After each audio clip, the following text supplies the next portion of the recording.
Welcome back friends. कैसे हो आप सब। तो वर्किंग कैपिटल क्रेडिट एसेसमेंट में आज हम अपने टॉपिक की स्टार्ट करते हैं इंटरेस्ट कवरेज रेशो के साथ। तो अभी जो लास्ट लेक्चर था वो बजट के ऊपर था, वो बिल्कुल हटके एक टॉपिक था, वो अपना वर्किंग कैपिटल क्रेडिट एसेसमेंट से। उससे पहले मैंने आपको रेंट और ईएमआई के बीच में डिफरेंस करवाया था, और उससे पहले मैंने आपको डेट सर्विस कवरेज रेशो के बारे में कवर करवाया था। तो मेरी पर्सनल रिकमेंडेशन ये है कि अगर आप ये लेक्चर को देखना चाहते हैं, समझना चाहते हैं, तो आप वो दोनों वीडियोस जरूर देखें। एक बार डीएससीआर की वीडियो आप जरूर देख लें, और रेंट वर्सेस ईएमआई वाली जो मैंने छोटी वीडियो बनाई थी 8 मिनट की, वो जरूर देख लें। तो आपको आज वाला लेक्चर थोड़ा सा बेटर क्लियर होगा रेदर देन फर्स्ट टाइम देखने से। ठीक है। तो इंटरेस्ट कवरेज रेशो काफी इंपॉर्टेंट रेशो है, सारे बैंक्स में यूज होती है। तो इसके बारे में समझते हैं कि ये है क्या इंटरेस्ट कवरेज रेशो। तो पहले तो देखिए, इंटरेस्ट कवरेज रेशो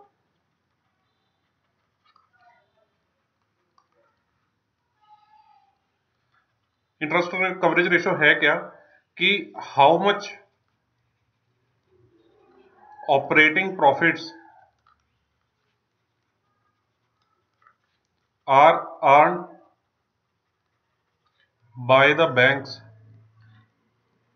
ठीक है, पहले तो अपने को ये टर्म क्लियर होनी चाहिए कि how much operating profits are earn by the bank.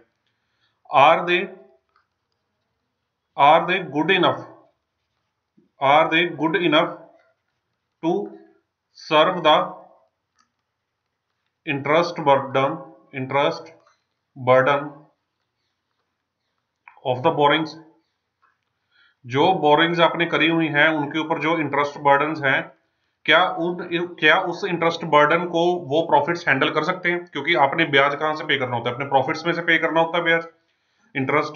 तो क्या जो आपने प्रॉफिट कमाया और जो आपका इंटरेस्ट का लाइबिलिटी है, तो क्या आपके प्रॉफिट सफिशिएंट है उस इंटरेस्ट लाइबिलिटी को पे ऑफ करने के लिए? इफ यस, हाँ, अगर वो सफिशिएंट है, then by how much times, कितने गुना सफिशिएंट है? बाय हाउ मच टाइम्स,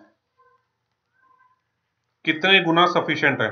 मतलब अगर आपने 2 रुपए का प्रॉफिट कमाया, 2 रुपए का प्रॉफिट कमाया और 1 रुपए का आपका इंटरेस्ट है, तो ये 2 टाइम्स यानी कि दुगना सफिशिएंट है आपका प्रॉफिट आपके इंटरेस्ट को पे करने के लिए।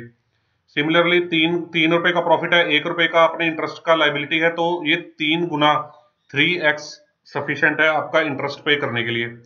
तो इस तरीके से ये इंटरेस्ट कवरेज रेशो का मीनिंग है। तो इंटरेस्ट कवरेज रेशो जो अपने पास है, इंटरेस्ट कवरेज रेशो, अब इसका देखते हैं कि इसका फॉर्मूला क्या है। इंटरेस्ट कवरेज रेशो का फॉर्मूला क्या यूज होता है? देखिए, मेजॉरिटी ऑफ प्लेसेस में आपको क्या देखने को मिलेगा? मेजॉरिटी ऑफ प्लेसेस में, बुक्स में या कई फाइनेंशियल इंस्टीट्यूशन में आपको क्या देखने को मिलेगा? Earning before interest and tax.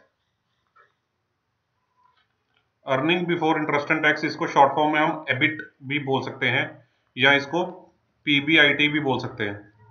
Earning before interest and tax, profit before interest and tax divide by interest. ये सिमिलर जैसे मैंने पीछे किया था कि ये प्रॉफिट है यानी कि ये एबिट है आपकी ईबीआईटी, और ये आपका इंटरेस्ट है तो ये 2x हो गया। तो फॉर्मूले को इसी तरह से लिखा जाएगा कि आपकी ये अर्निंग्स इंटरेस्ट और टैक्स को पे करने से पहले कितनी थी, ताकि आपका अगर इंटरेस्ट का बर्डन ही खाली आपको पे करना पड़े तो आपकी वो अर्निंग कितने गुना सफिशिएंट है आपका इंटरेस्ट पे करने के लिए। तो पहली बात, इसमें 2-3 चीजें ध्यान देने वाली हैं कि अर्निंग, कि अभी इसमें आप अर्निंग क्या लेंगे? अर्निंग का क्या मतलब होता है? अर्निंग मतलब कमाई। ठीक है, कमाई। अब कमाई कौन सी? फुल कमाई मतलब पूरी कमाई बिजनेस से, या जो आप धंधा कर रहे हैं, जिस चीज का बिजनेस कर रहे हैं, उस बिजनेस से आपने कितना कमाया? जिस चीज का आप बिजनेस कर रहे हैं, देखिए, आपको इंटरेस्ट किनको पे करना होता है? इन्वेस्टर्स को पे करना होता है। आपके बैंकर्स भी आपके इन्वेस्टर्स ही होते हैं। आपने इन्वेस्टर्स को इंटरेस्ट पे करना होता है। आपके इन्वेस्टर्स आपको पैसा क्यों देते हैं? ये बिजनेस चलाने के लिए, पैसा देते हैं। ठीक है, इस बिजनेस को आगे बढ़ाने के लिए पैसा देते हैं। ठीक है, तो हमें अर्निंग तो वही उठानी चाहिए ना, कि भाई जिस अर्निंग को देने के लिए इन्वेस्टर ने पैसा लगाया था, ठीक है ना, वो अर्निंग कितनी सफिशिएंट है आपके इन्वेस्टर्स को इंटरेस्ट की लायबिलिटी पे ऑफ करने के लिए।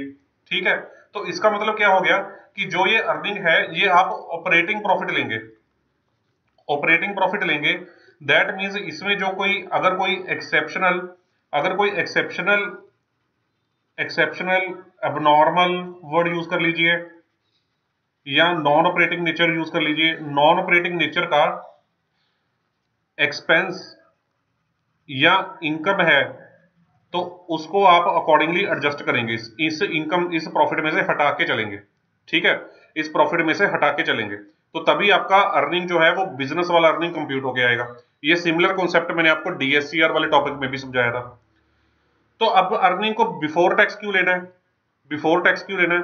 अब देखिए आपने टैक्स किस पे करना होता है, टैक्स किस पे करना होता है, नेट प्रॉफिट पे करना होता है, नेट प्रॉफिट पे करना होता है टैक्स को, ठीक है, नेट प्रॉफिट के ऑफ कोर्स कुछ एडजस्टमेंट्स के बाद नेट प्रॉफिट के ऊपर टैक्स पे करना है ना। तो अगर मान लीजिए कोई हाइपोथेटिकल सर्कमस्टांसेस कि किसी कंपनी ने 5 रुपए का प्रॉफिट कमाया, 5 रुपए का किसी कंपनी ने प्रॉफिट कमाया, ऑपरेटिंग प्रॉफिट जो इसकी बात कर रहे हैं, ऑपरेटिंग प्रॉफिट कमाया और उसका जो इंटरेस्ट का बर्डन है वो 6 रुपए है, इंटरेस्ट का बर्डन 6 रुपए है, तो इसको लॉस हो गया, नेट लॉस। तो क्या इसको कोई टैक्स देना पड़ेगा? नहीं, टैक्स नहीं देना पड़ेगा। तो फिर इसका मतलब जो इंटरेस्ट की लायबिलिटी है ये गवर्नमेंट की लायबिलिटी से पहले आती है, गवर्नमेंट की लायबिलिटी से पहले आती है, ठीक है। गवर्नमेंट को तो पैसा आपने बाद में देना है, पहले इन लोगों को पैसा देना है उनके ब्याज का, ठीक है, फिर ब्याज देने के बाद अगर कुछ नेट प्रॉफिट बचेगा तब जाके आप गवर्नमेंट को कुछ उनका टैक्स जमा करवाओगे, ठीक है, राइट, समझ गए ना आप इस चीज को। तो इसीलिए जब अर्निंग की कंप्यूटेशन करते हैं हम लोग तो अर्निंग की कंप्यूटेशन में जो ये टैक्स का इंपैक्ट है इसको हटा देते हैं, इसको एड बैक कर देते हैं, रीजन बीइंग क्योंकि टैक्स को तो बाद में पे करना होता है। तो ऑफ कोर्स जो ये इंटरेस्ट है ये तो एड बैक आपको करना ही पड़ेगा क्योंकि यही तो आप कंप्यूट कर रहे हैं कि कितना प्रॉफिट मैंने कमाया इस लायबिलिटी को पे करने के लिए। तो अगर इस प्रॉफिट में से ये लायबिलिटी ऑलरेडी माइनस हो रखी है तो इसको तो एड बैक करके ही चलेंगे ना आप लोग। तो एक एग्जाम्पल के थ्रू समझाता हूं मैं, एक एग्जाम्पल के थ्रू समझाता हूं। देखिए ये किसी का प्रॉफिट एंड लॉस अकाउंट है, ये किसी का प्रॉफिट एंड लॉस अकाउंट है, उसमें ये बाय ग्रॉस प्रॉफिट आ गया, उसमें ये बाय ग्रॉस प्रॉफिट आ गया 1000 रुपए, इसमें आ गया profit on sale of asset, profit on sale of asset 50 रुपए, और इसमें आ गया bye discount received, discount received 200 रुपए, ठीक है। यहां पे आपका आ गया टू डेप्रीशिएशन 200 रुपए, to indirect expenses, to indirect expenses जो आपने नॉर्मल बिजनेस में आपने खर्चा किया है 600 रुपए का, to to loss by fire, to loss by fire 100 रुपए, टू इंटरेस्ट 200 रुपए, ठीक है। और आपके पास to provision for tax, to provision for tax वो आपने दे दिया मान लीजिए 600 700 800 1000 1100 और ये है आपके पास 1250, तो 150 के ऊपर 30% मान लीजिए 50 रुपए, ठीक है। तो ये आपके पास बच गया to net profit, to net profit ये आप कैलकुलेट कीजिए कितना बचा आपके पास, ये हो गया 1250 और ये हो गया 1000 और ये बच गया आपके पास 100 रुपए, ये आपके पास बैलेंसिंग फिगर है, 100 रुपए का नेट प्रॉफिट बच गया, ठीक है। अब मैं कहता हूं कि calculate interest coverage ratio, calculate interest coverage ratio,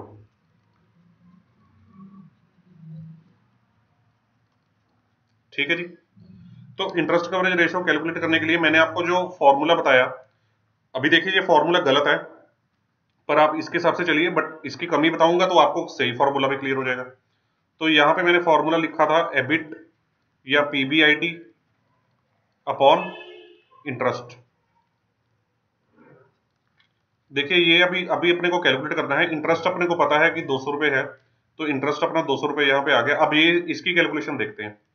तो हमने देखा कि जो ये नेट प्रॉफिट है, जो ये 100 रुपए बचा, ये तो शेयर होल्डर्स के लिए बचा या ओनर्स के लिए बचा, ओनर्स को पे करने के लिए, प्रोप्राइटर को, पार्टनर्स को, उनको पे करने के लिए ये इंटरेस्ट बच गया, ये नेट प्रॉफिट बच गया। हमने प्रॉफिट देखना है कि इनको पे करने के लिए हमारे पास कितना प्रॉफिट अवेलेबल था, इनको पे करने के लिए हमारे पास कितना प्रॉफिट अवेलेबल था जो नॉर्मल कोर्स ऑफ बिजनेस में जनरेट हुआ।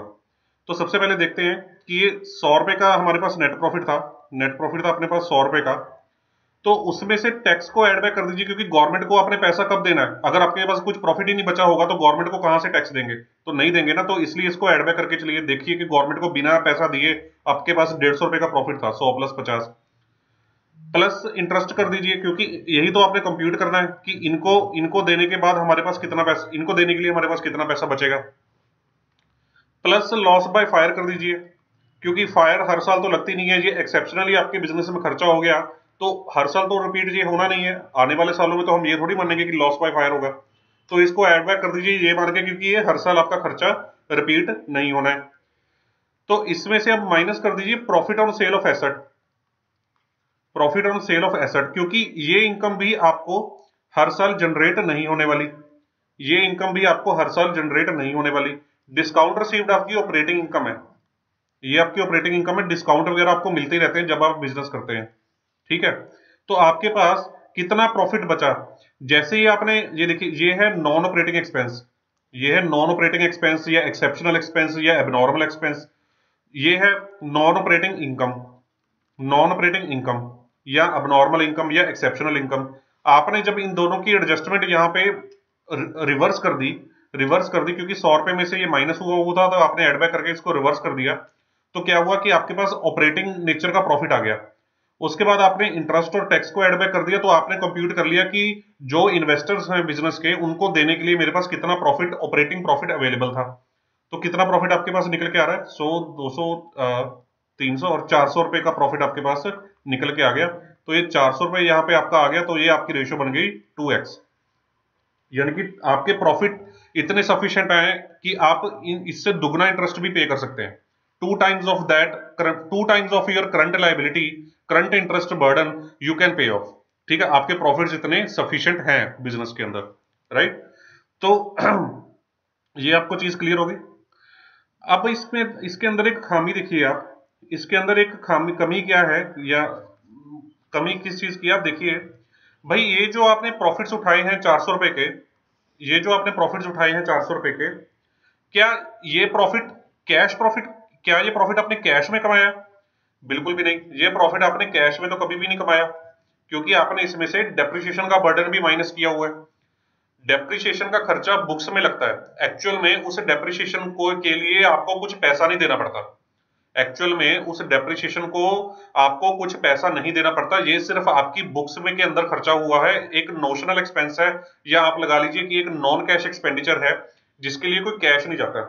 तो अगर मैं कहता हूं कि मेरे पास जी 400 रुपए का प्रॉफिट बचा, 400 रुपए का प्रॉफिट बचा इस 200 रुपए को पे करने के लिए, तो मेरी स्टेटमेंट गलत है।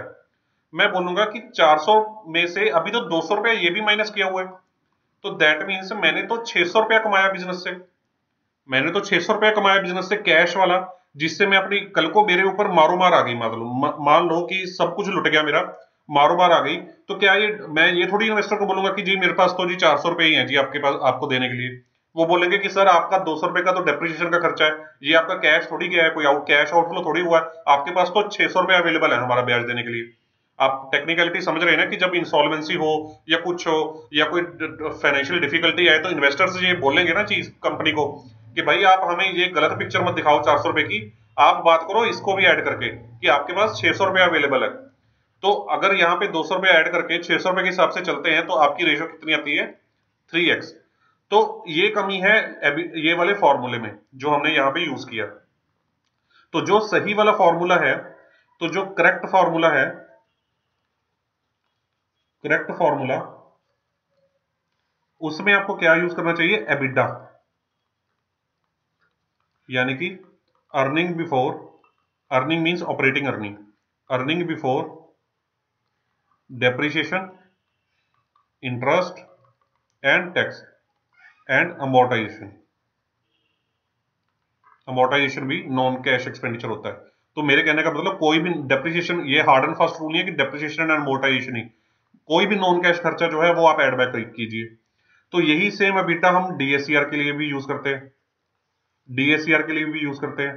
तो डिवाइड बाय इसको कर दीजिए आप इंटरेस्ट के, डिवाइड बाय किसके कर दीजिए आप? इंटरेस्ट के, राइट। तो डीएससीआर में क्या फर्क था कि इंटरेस्ट के साथ प्रिंसिपल भी आ जाता था, बाकी सब सेम था, क्योंकि इसमें हम देख रहे थे कि आपका ये जो कमाई है वो प्रिंसिपल को देने के लिए भी इनफ है या नहीं है। बस इंटरेस्ट कवरेज रेशियो में प्रिंसिपल नहीं आता, उसमें सिर्फ हम क्या लेते हैं, इंटरेस्ट का बर्डन। तो इस तरह से आपको इस फॉर्मूले को यूज करना है। अब एक और चीज आपके लिए एडिशनल चीज मैं बताना चाहूंगा। मेरा लास्ट टू लास्ट लेक्चर आपने देखा होगा रेंट वर्सेस ईएमआई, जिसके अंदर जिसने भी इस चीज को ध्यान से देखा होगा, जैसे वो एक मनीष अग्रवाल जी ने कमेंट भी किया था, बहुत एक्यूरेटली उन्होंने इस वीडियो को देखा था और जज किया था, तो आप कमेंट पढ़िए उनका जरूर। तो रेंट वर्सेस ईएमआई वाला जो टॉपिक था उसके अंदर आपने इस चीज को समझा होगा, जो मैंने टेक्निकलिटी समझाई कि रेंट एंड इंटरेस्ट में टेक्निकली कोई डिफरेंस नहीं होता। रेंट एंड इंटरेस्ट में टेक्निकली नो डिफरेंस। अगर आप कंफ्यूज हैं तो आप वीडियो वो 8 मिनट की ही है, दोबारा देख लीजिए। तो अगर रेंट एंड इंटरेस्ट दोनों इक्विवेलेंट हैं, तो यहां पे अगर अर्निंग बिफोर डेप्रिसिएशन इंटरेस्ट है, तो यहां पे रेंट भी तो आ जाना चाहिए साथ में, यहां पे भी रेंट और प्लस यहां पे भी रेंट। समझ गए आप कि अगर रेंट और इंटरेस्ट में कोई डिफरेंस नहीं है, वो मैंने लास्ट टू लास्ट वीडियो में क्लियर करवाया, तो यहां पे भी तो रेंट को ऊपर earning before interest, depreciation, amortisation, tax and rent होना चाहिए, और नीचे इंटरेस्ट प्लस रेंट होना चाहिए।